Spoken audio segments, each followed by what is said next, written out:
This is very exciting, Nancy. Our first recording on Zoom I of our know. in different places. Our producer down on a pre-Christmas holiday in Whitstable. I know we fully joined the 21st century. Finally, Yeah. finally. And we're doing it partly because we thought we'd just do a quick podcast before Christmas, a quick episode of the As the Actress Said to the Critic, with me, the critic, Sarah Crompton. And with me, the actress Nancy Carroll. To talk about what we'll be doing over Christmas. You'll be working, actually. That's Yeah. but, my dream Christmas is always that you just absolutely stop and watch films. And last Christmas, I dramatically had an operation on Christmas Eve, which actually forced me to do nothing except lie on a sofa, eat chocolates, and watch films all Christmas. And honestly, it was the best Christmas ever. Just extraordinary. What's your dream Christmas when you're not on stage? Um, I don't know really. We were talking about this at work yesterday. I'm not sure what it is. It's different every time, I suppose, because we're different year on year, and and what that sort of, if your inner pace is quite sort of frenetic, it is glorious I think sitting in a big heap on the sofa with everybody fed and everybody happy is when the kids are tiny. There's always that thing of, there is the period of having to build the toys and make sure the toys work, and then everybody's happy and all that sort of stuff. Now we've got past that now, but I think just being together really, and good chats, and it's like any party, isn't it? There's always a sort of lull when everybody's fed and people have settled, and then you get to talk. So I Yeah. like the talking, and I like the heap of family on the sofa watching stuff. I like that, watching stuff. And Yeah. you do always watch stuff. I mean, I there are lots of things I want to watch this Christmas, but there are always certain films that I do always end up watching. And I thought that would be quite interesting to talk about why you watch certain films over and over again, Yeah. and why Christmas is the sort of perfect moment to do that. One of mine is The Sound of Music, which I always think I won't watch it again. I've seen this film a Oh, hundred I times. could watch it every day. I love that movie. How do you love it? Why do you love it so much? Well, I think I love it because I don't know really. I suppose I love it because I love Julie Andrews. I think Julie Andrews has always been a really significant figure for me, and I Right. think is utterly wonderful in it. And then that voice singing those songs is just a joy. Yeah. Um, and I did meet. I'm going to tell. I did meet Julie Andrews once, which was one of my best moments. Okay. That she came to London for an anniversary of Mary Poppins. So, I mean, what's fascinating about Andrews, I think, is she's absolutely not what you think. She's Right. got an extraordinary career as a child star, where she's on the stage of Variety Hall and so on, singing, supporting the whole family. Oh, wow. Yeah. And yeah, she's a real she's a real trooper, and she's got quite a dysfunctional family. But she supports them through her talent. Then she gets a big break, goes to Broadway, does My Fair Lady, but doesn't get the movie, and doesn't get the movie Heartbroken, all the rest of it. And then she gets instead these two films, Mary Poppins and Sound of Music, 1964, 1965, makes them both just after giving birth. So all the time on Mary Poppins, she's doing these dance routines while kind of breastfeeding and all the rest of it. Amazing. Sound of Music does almost immediately after. And I think that sort of contrast in her character, that she Yes. seems so kind of gentle and lovely, and it is what's fascinating about her, that she has got that steel behind. And when I met her, it was exactly like that. I met her at the Dorchester. Right. It was utterly lovely. I mean, she was the nicest people I've ever met. She looked like you wanted her to look.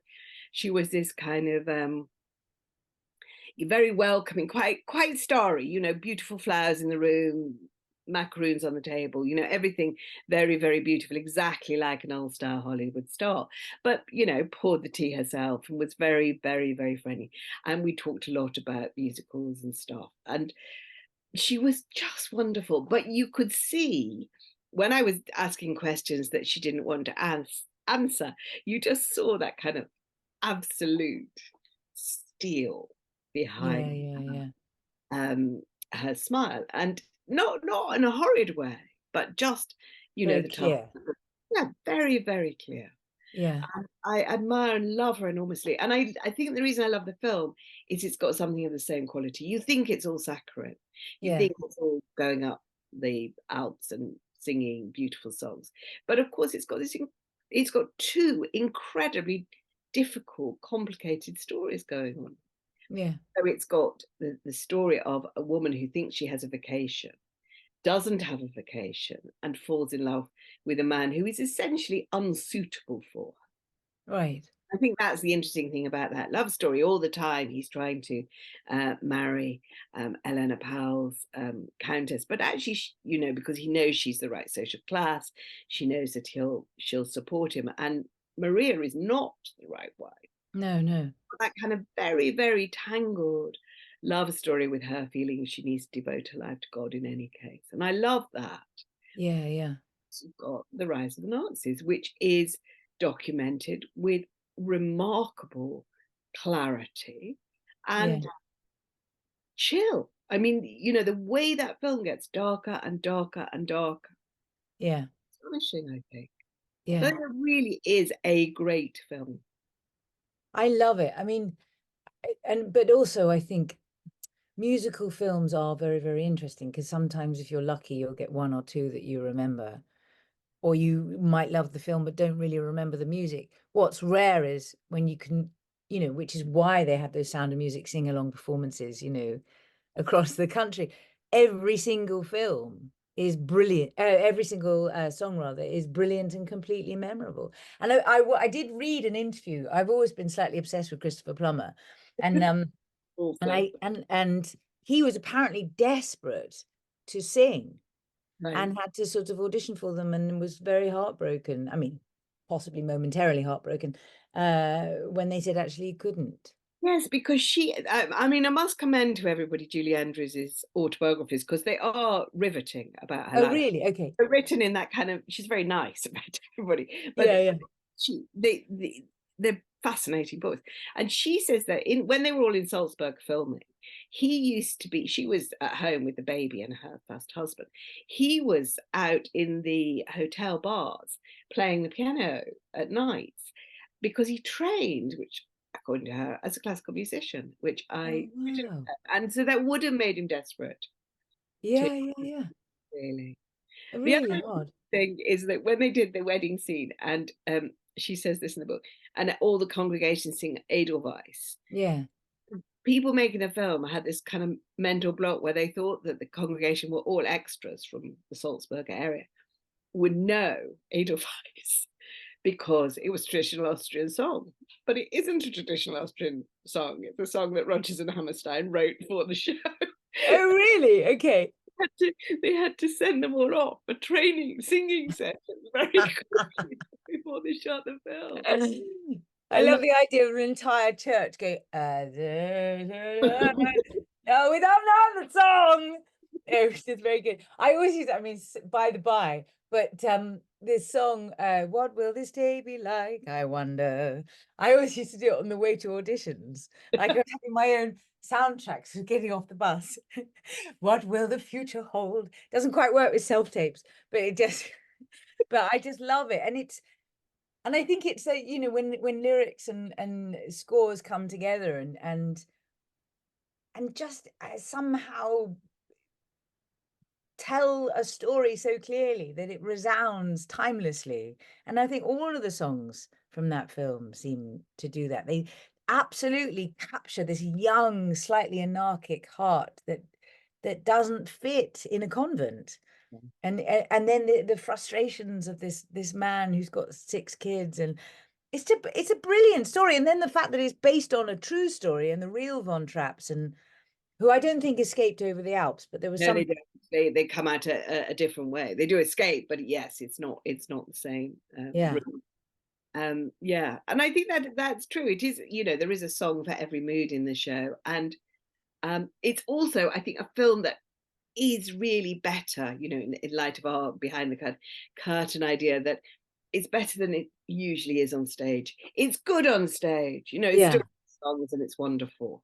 But the film somehow, because it was filmed in the right places, and because I think of the the chemistry between everybody in it. Yes, yes, It does work utterly brilliantly on yes, film, and yeah, I do love it. And the other thing I do love is that helicopter shot, you know, the one that at the start, which they filmed right at the end. yes. Another brilliant And it story. kept knocking her over, didn't it? Knocking her over because they would get that shot that the guy was hanging out of the helicopter, and he would get the shot, but as the helicopter zoomed away, she got caught in the down blast, and she got cross. Yeah. So when you watch it and that beautiful shot, you have to remember that Julie Andrews was stomping off, going, Yeah. ah, The other thing, growing up, I always really loved those play clothes. You know, when she ripped up all the curtains and made them all play clothes. no, it is true. Those play clothes. I wanted play clothes. We never had play clothes made No, out but of. they were also really cool, and I just love the idea that, you know, it's very uh quaint, I suppose, but the idea of having 6 kids all in matching curtain outfits, I just always really enjoyed. They also, they also practice cycling.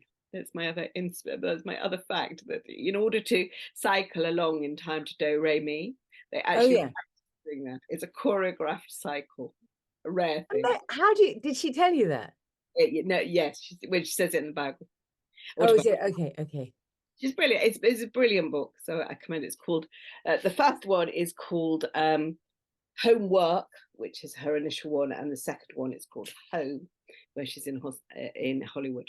Fascinating, Okay. fascinating life. But is that a good link into my first recommendation of Home Alone? Oh, it's very clever. A Hadn't very thought good link. very clever. Yeah. Uh, which is on Channel 4 Christmas Day, at 5:30. This is the film that we watch pretty much every year, and the kids grew up watching.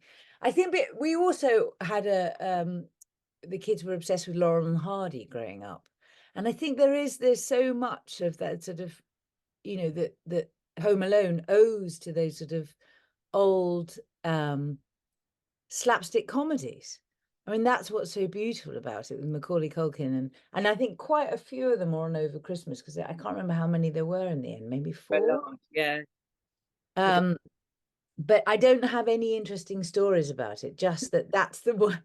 That's a film that we keep going back to, and you just sort of think, and it's, you know, there's something about it that is, I don't know, culturally not resonant or whatever it is, and you think, oh, if I'm going to sit down and watch a movie, you know, it should have some kind of gravitas. It has no gravitas. It's just brilliant slapstick comedy performed fantastically.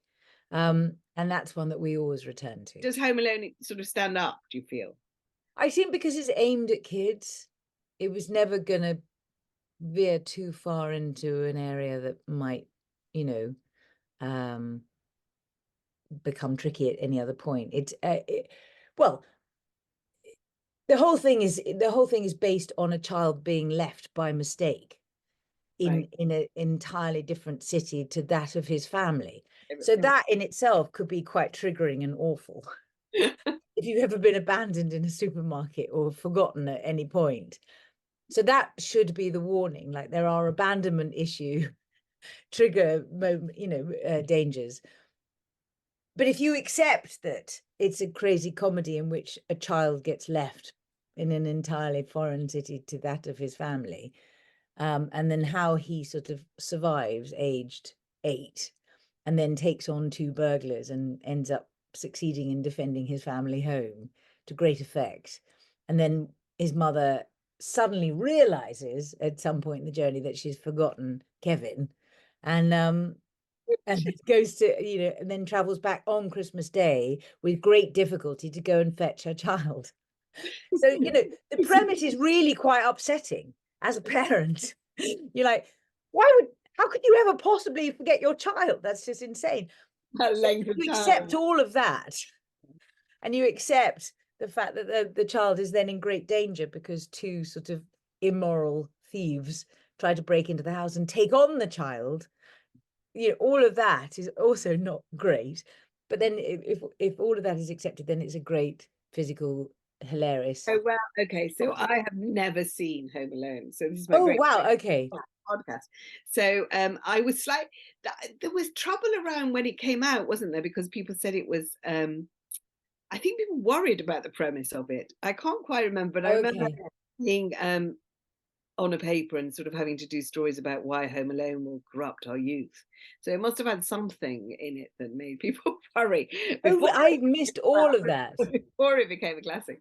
And or maybe I've muddled it up with another film, but I've certainly never seen it.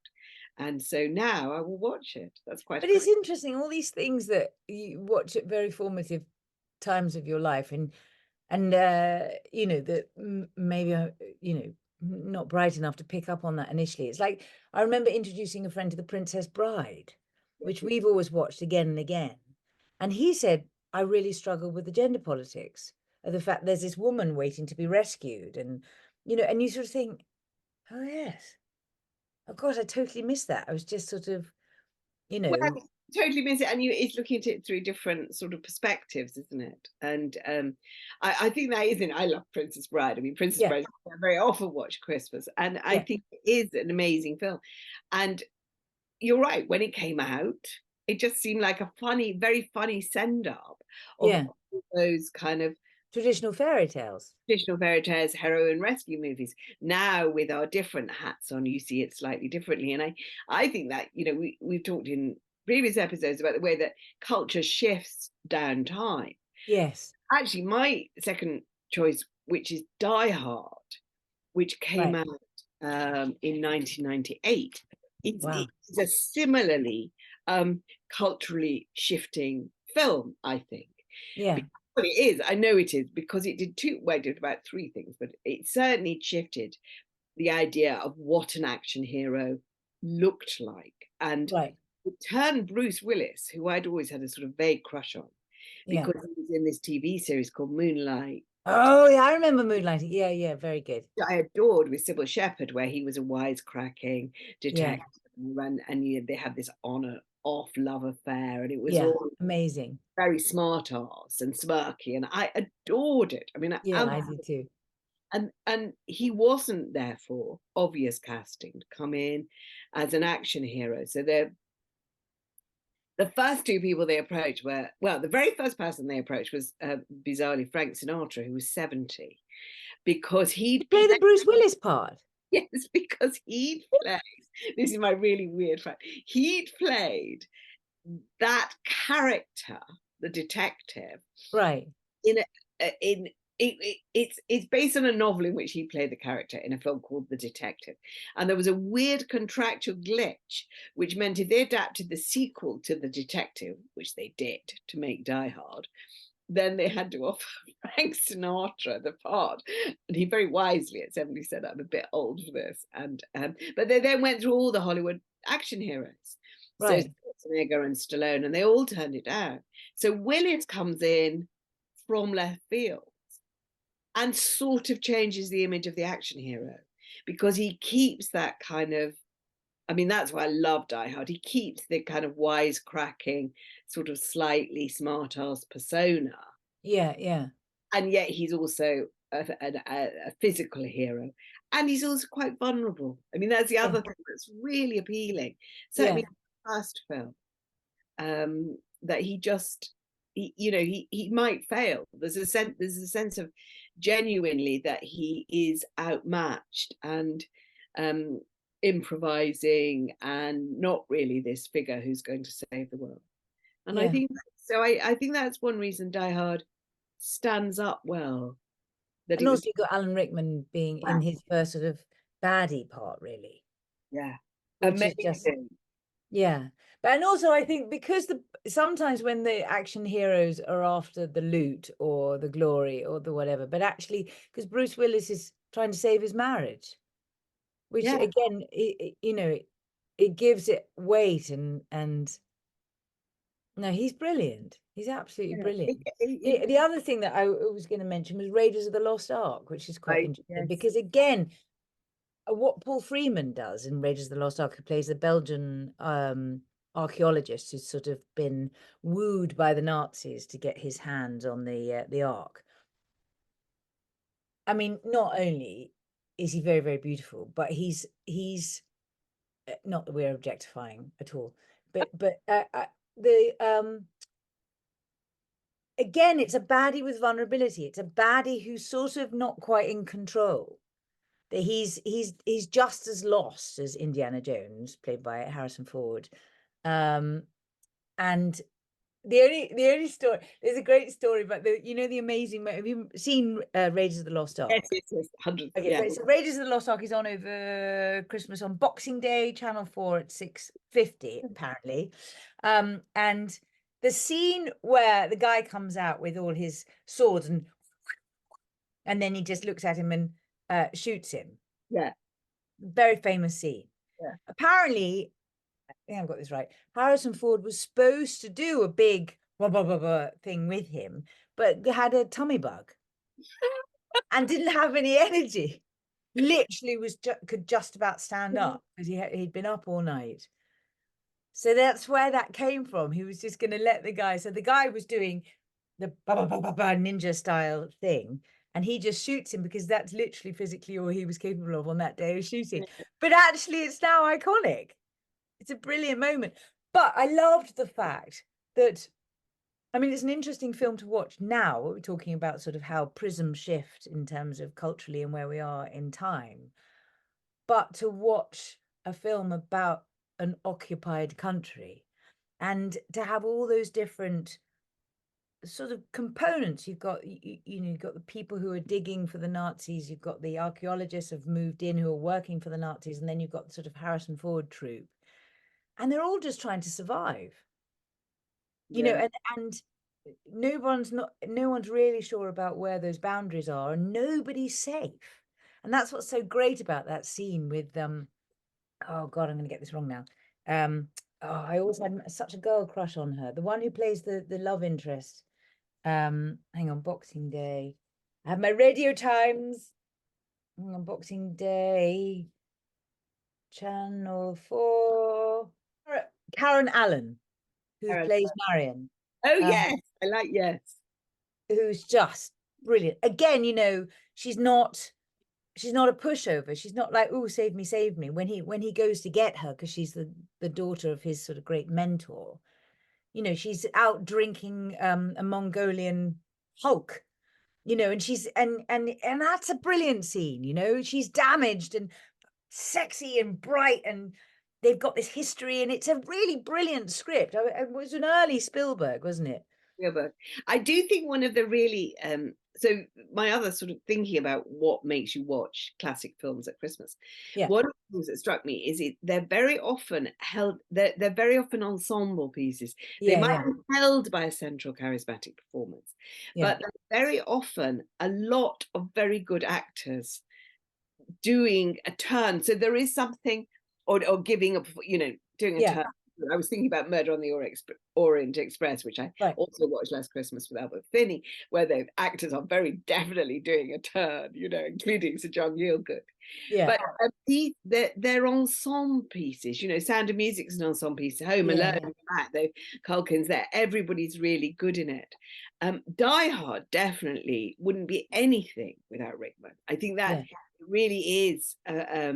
It's no wonder it sort of made a sort of star on film of Rickman, because that character is so rich and so charismatic, and it's really interesting, and I think sort of almost started the tradition of always cast a Brit as a baddie. I mean, so, and in fact Paul Freeman is the same. You bring in a Brit and say be evil, and it seems to work in Hollywood films.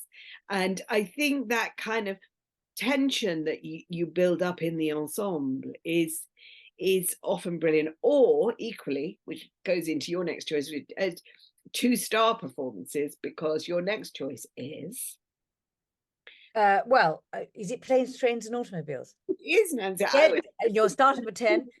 Which is Steve Martin and John Candy. This is on Channel 4 Friday the 29th. It's 3:25. I seem to be quite Channel 4 heavy. That's all right. I haven't looked at what mine are on. I know all mine are on. Okay, sorry, I'm being a bit geeky, but it's good. But again, Planes, Trains and Automobiles, it's the physical comedy thing that certainly from from our family, we just always go back to the physical comedy stuff.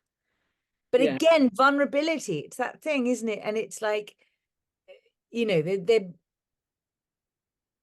I think, I mean, I would watch Steve Martin do anything and John Candy do anything. And in fact, John Candy in Uncle Buck, Oh, yes. Caddy, not Candy. Yeah. Uncle Buck is another one that we come to, but I haven't seen it in the Radio Times. But Yeah, go on. no, go on, you say. No, I was just going to say the other thing about planes, trains, and automobiles is it is exactly how you feel.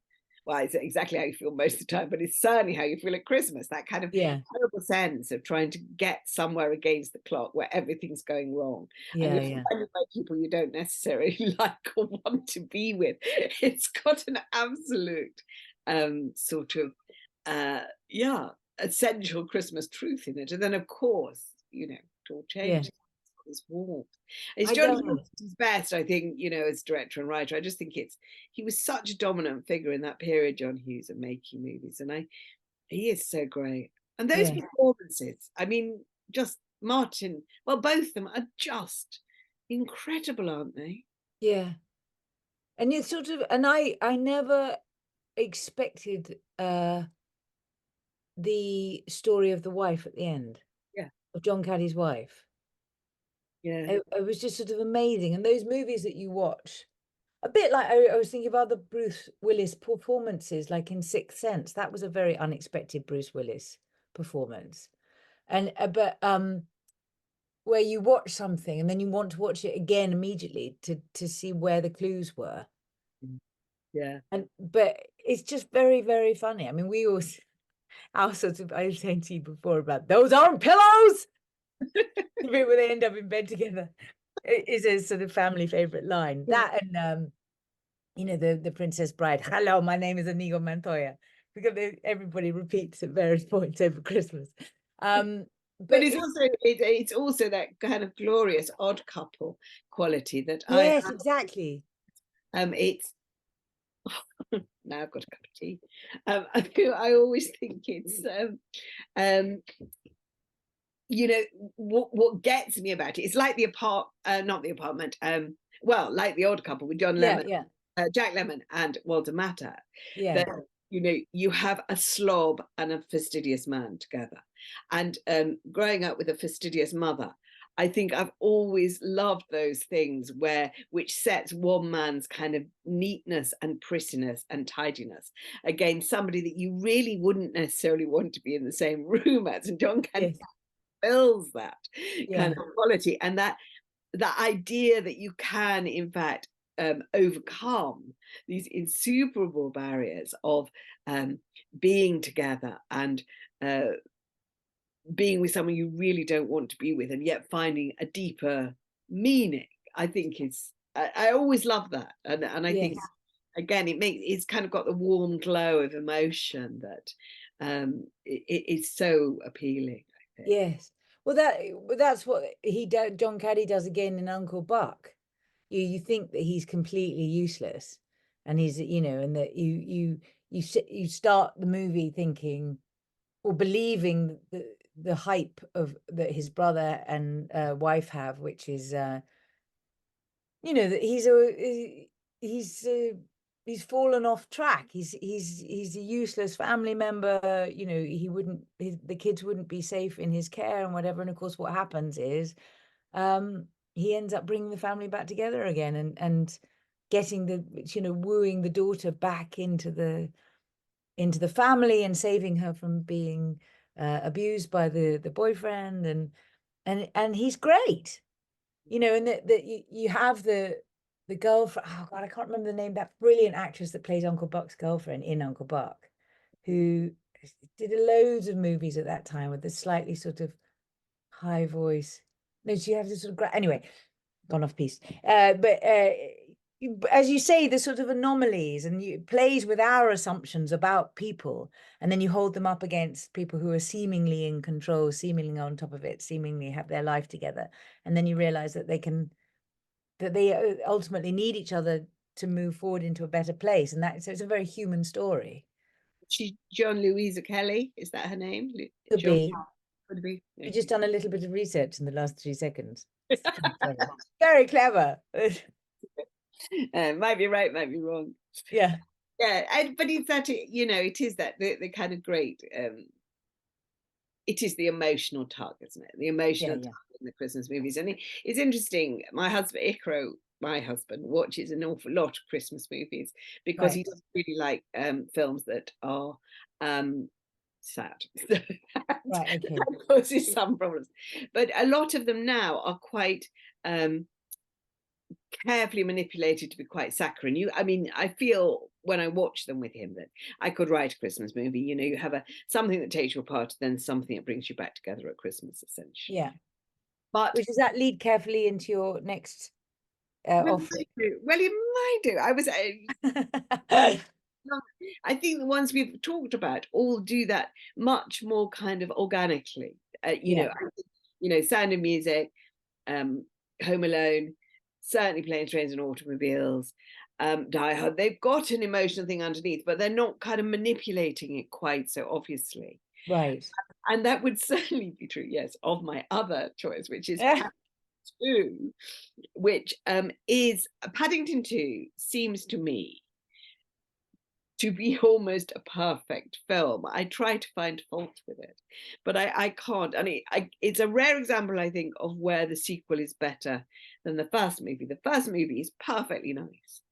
And I think, Michael Bond, I grew up with Paddington. I love the Yeah. books, but he waited for them to come to screen until he got somebody who really, really understood them. And I think Paul King, the director and writer, really understands the Paddington books and understands the charm of this outsider bear who Yeah. is, Yeah. let us not forget, an immigrant, and who comes to Britain and values its qualities. I mean, there is actually kind of quite a strong serious quality to Paddington becoming a national hero. People do understand that this is a vulnerable person who comes into the world. But Paddington 2 is just sort of a fantasia of, to me, a brilliance that gets that emotional kind of quality, but doesn't play on it. It's actually got a sort of, separate plot about Paddington's desire to buy this book for his auntie, being foiled by a dastardly actor, which is what I Yeah. got perfect for us talking about. And sort of slight spoiler alert, if you haven't seen Paddington, but Hugh Grant is not necessarily what he seems. And Yes. what's wonderful about Paddington 2, the design is astonishing. All that, my favorite bit is where, Paddington accidentally washes all the prisoners' clothes. Oh yeah. With With a red sock. the red sock, so they're all Genius. Absolute genius. absolute genius. And so, that whole idea of suddenly the color tones all changing to pink. Yeah. Yeah. But the other thing that does make Paddington 2 brilliant, again, is a charismatic baddie performance from Grant, who's Yeah. Yeah. just astonishingly good in it. Yeah. And Brian Gleeson to a certain extent, but not. Yes, yes. Well, they're all good. I mean, again, brilliant ensemble. Hugh Bonville, who Yeah. Yeah. Yeah. absolutely holds it. Sally Hawkins, Julie Walters. I mean, it's an amazing ensemble cast. All Yeah. Yeah. but it was the first time that Grant, who is a feature of numerous Christmas movies, from Bridget Jones's Diary to Love Actually, had kind of sent up his glamour persona. Yes. And I think there's such sort of pleasure in that. And he sort of started off on a new character type trajectory now, hasn't he? Almost because of that film. But Yeah, it's very, very funny you're very and slightly too close to the bone close. as an actor, because you're like, oh, is that what we're like? But it's brilliant and absolutely is it Simon? Hello. Simon Farnaby, is it, who writes Ghosts? And Yes, because the Horrible Histories lot who's written it. Paul King with Simon Farnaby, so we were both right. Oh, okay, cool. Credited in the book by Michael Bond, and then there are other people, but yeah, so those are the co-writers. Yes, and you're right, Simon Farnaby has got that brilliant sort of light touch of Yeah. emotion again. Yeah. And that's it. But what's so lovely again, you know, this it's detail, isn't it? So you've got the sort of Jessica Haynes, Ben Miller couple on the street, and you've got the Peter Capaldi character on the street, and so it sets up it, as you say, it's an ensemble piece again, and but it creates this very real world in which, and the Broadbent character, in which the effect of Paddington, you know, as a bear, as an immigrant, as other, actually his pure kindness and curiosity and light, it affects his surroundings. You know, he turns up and goes, "Oh my God, it's a bear. We have to get rid of the bear." And then everybody gets to know the bear and realizes actually the bear is what they need. You know, as a which as a metaphor for, you know, celebrating immigrant culture, it's nothing more perfect. And a mixed culture, and also it's Ben Whishaw, who I've failed to mention, Yeah, is the perfect voice of Paddington. You know, kind, benign, yeah, slightly troubled, slightly bothered. You know, yeah, yeah, and it's an amazing vocal performance because you absolutely believe in that character from that voice, and yeah, it's charming is an overused word, but it is charming, and it's also deeply sophisticated as well, I think. So yeah, yeah. Paddington is definitely going to sit down with a piece of And fruit. beautifully designed, I think. Wonderfully I designed. mean, I think you know, it's interesting because my brother's an art director in films, and it's always interesting this sort of tightrope of set design in movies that, you know, when they allow, you know, there are certain sort of signifiers, aren't there, that to an audience, that when things are slightly, the colors are slightly um turned up, you know that this isn't necessarily the real world. It looks like the real world, but we something there's a heightened quality, but it's very subtle. Very subtle. It's very subtle and utterly beautiful. Yeah. And just things like, you know, the shop that he goes into to buy the book, and the house with that amazing mural up the stairs, and you know, and then the prison and the, you know, that beautiful set where they're all making marmalade together, all the prisoners. You know, it's that in itself, they're things of beauty, just the set, let alone the story and the acting and everything else. I loved it for all of that. And then of course the sort of actor's cave where he keeps all his old costumes and plans his attack. Yeah. You know, it's a bit sort of bit of the Tower of London about it. But one of those in your loft, Nancy, have you got to get a game or No, nothing so interesting, I'm afraid. It's all in my head.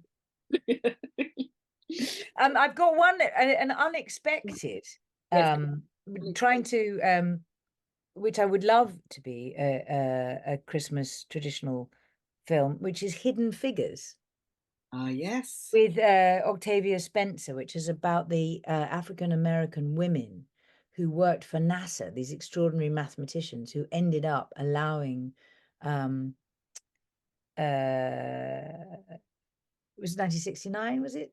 It was landing on the moon. Yes. So that So I very double check. no, it was 1969. In 1969, Kevin Costner plays the uh, very important NASA bloke overseeing it all and not quite making it work, and then happens upon these women and the Octavia Spencer character, who, it was only very, very recently the NASA acknowledged that really their work was instrumental in and then setting up the massive computer that was there, that was able to achieve those early algorithms that allowed them to calculate the mathematics fast enough for them to arrive safely back into onto Earth, isn't it? It was to do with taking off and Yeah, re-entering. no, well, yes, it's basically the algorithms that enable space flight, isn't it? That they Yeah, work yeah, of how it works, and there's kind of one of those brilliant scenes where she notices a mistake in the calculations, isn't it? And yeah, she has to. I thought it was the most wonderful story, and it's really interesting, that film, because it's an example of why when people say, you know, everybody makes too much fuss about changing the script, about yeah, more women's stories, more stories of uh, Black Americans, more stories of difference. In fact, that film is an absolute vindication of why telling different stories gives you so sort of a much richer culture, because it's a wonderful film. I mean, it sits alongside all the great moonshot stories like Apollo 13 and all of those, and Yeah, yet yeah, casts the light on three extraordinary women who history had completely sort of, I don't know, forgotten, ignored, wiped out. I mean, yeah, yeah, they're so inspirational because yeah, they're fighting against so much. You know, they're yeah, women yeah, mathematicians, which is hard enough, as you know, to persuade people that women are good at maths, despite the fact that, you know, down history, women have been brilliant mathematicians. yeah. And There's a it's lovely, a really I think, enriching quality to it, I think. yeah, but beautifully played and quite, there's the racial politics and oppression within that story, but also the gender politics and oppression within that story. And then even within the women who were working there, there's that, I think we've mentioned it before. There's that thing that has never really been resolved. The tension that exists between women when a woman has managed to climb the ladder in any vocation against the odds, they don't always turn around and hold their hand out to the next woman behind them. And that story of the is it Kirsten Dunst who plays the sort of go between departments and actually says, Yeah, okay, you can come and do your thing, but just don't talk to anybody, and you've got your own coffee pot and whatever it is. that uh, separates them all. Yeah, and that story is told very subtly. Um it's not hammered home, but as a woman watching, you know immediately what that is. And yes, of course, it's to do with their race, their skin color, I guess. But also it feels a little bit like woman to woman. Well, I'm here. Why would I necessarily help you be here too? Because I've fought to be here, and I'm going to keep my fence posts high. yeah. There's that story, but I think told very brilliantly. I think the script is brilliant because it's there in the script, but it's also in the way that again, the ensemble acting is just brilliant. Lovely cast and lovely sense of their home lives, and you know, all the stuff that they're sort of battling against. Theodore Yeah. Mann directed it. I don't know who wrote it, and Alison Schroeder wrote it. Yeah, The brilliant actress who plays the character who puts together the computer when these two guys are flailing, who was yes. also in The Help. Was she in The Help? Yeah, Taraji P. Henson. yeah, who's just awesome. Yeah, and Monet is also in it. Who I actually, Janelle Monáe is an actress I think is a very underrated actress. She's in the Yeah, Glass Onion as well, and you know, we all know her as a pop star. But I think she's a lovely actress, got an amazing presence. But I think you're right that it's very nice to attempt to make um, a new classic tradition. I think that the danger with Christmas is just watch the same films yeah, over. yeah, yeah. But in fact, let's make Hidden Figures a classic. It's just a beautiful film because it has the feel good element. Feel good, inspiring. Yeah, and based on true story. It's a true story and something that we really ought to think more about. And the And, only other one I've got, which is a quickie postscript on the end, is The Great Escape, yes, which is my on Boxing Day, Channel 4, 3:30. always watches Great Escape. I It's can't quite just watch Great Escape. I get too traumatized. Why do you love the Great Escape so much? again because it's a great ensemble piece, Yeah, and also for the musical score. yeah, yes. Yeah, and also it's a way to absolutely make Joe sit down on the sofa with me is to put a Second World War movie on. Because And Steve, otherwise he's up and down, come and see me, come and see you, and then he's listening to a podcast in the other room. Like, come and sit on the sofa. As if I put The Great Escape on, he will absolutely be next to me, which is, manipulative and terrible, but it's a great movie. and Stephen Queen, who is Steve McQueen, Donald Pleasance. yes, I'd watch anything with Donald Pleasance in. Just brilliant. And just again, and it's always an interesting thing when um actors, what was the first film we talked about? The people who have done lots and lots of theatre and suddenly get a big part in a movie and you go, oh my God, they're amazing. And I think that was true of Donald Pleasance, wasn't he? He was doing but you've got loads of theatre at the time and then got Great Escape, and he also got Blofeld. I don't know, and Yeah. I don't know which is first actually. I didn't expect to talk about Donald Pleasant, but yeah, you're right. And Suddenly, one of the big James Bond, it was at the James Bond Blofeld, baddie. yeah, He he's has the Baddie, yeah. So that's yeah, I'm not even going to attempt to do that, but yes, no, he does. And The Great Escape, he's wonderful in, and I think you know, pulling to a close, that one of the great things about films is at Christmas, particularly because you've got time to sit and watch them, is that kind of familiarity with the actor and as well, and that sense of rediscovering actors that you love very much. And yeah, it's a bit like an Apple or a Spotify playlist, that if yes, you liked him in this, you might like him in that. And I always think there is a kind of virtuous circle of acting, that you people pull you along to different experiences. You know, if you have an interesting acting career, it pulls you through all these different movies. And yes, Rickman, classic example, really, in the sense that he got that part in Die Hard, I think, because of Dangerous Liaisons. Well, I know. So he'd been Valmont on Broadway in Christopher Hampton's absolutely brilliant Dangerous Liaisons, but hadn't done yes, anything. And then there he is. He gets Die Hard. He does lovely Sense and Sensibility. He's the heel in Love Actually, which is another kind of classic Christmas watch. yeah, Um, you know, he lends it sort of weight. He is Snape to a generation. yes. Harry Potter Although, of course, there's Sherlock, not Robin Hood. and Robin Hood, Prince of Thieves. I Yeah, know I was watching something online the other day, and I've obviously signed up for it and can't remember when, but I keep being sent videos of Alan Rickman talking about acting or about his career, and they're just glorious. And there was one, and he was talking about the lines in Robin Hood where he's walking and he's like, I can't remember whether he's coming out of the bedroom, yeah. and he walks past, and these two sort of floozy mistress characters appear from various bedrooms, and he says, you 12:30, you 12:45, and bring a friend.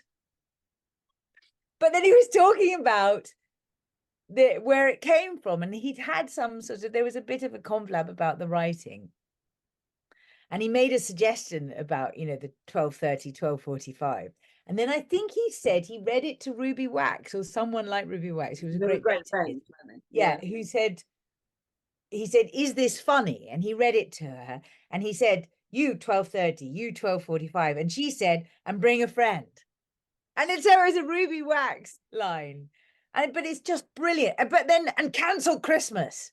It's a great line. It is. That's brilliant. Yeah. Because he'd obviously got to a point where the director, knew what he could do, that he could do all the sort of evil baddie, big black hair, really, really amazingly scary mum. Who was it? Gwen, can't remember. Brilliant stage actress who played the mum with the sort of milky eyes. Yeah. Can't remember. Anyway, I have to look it up in the next pod. But We'll come back to you with that in the next pod. yeah. But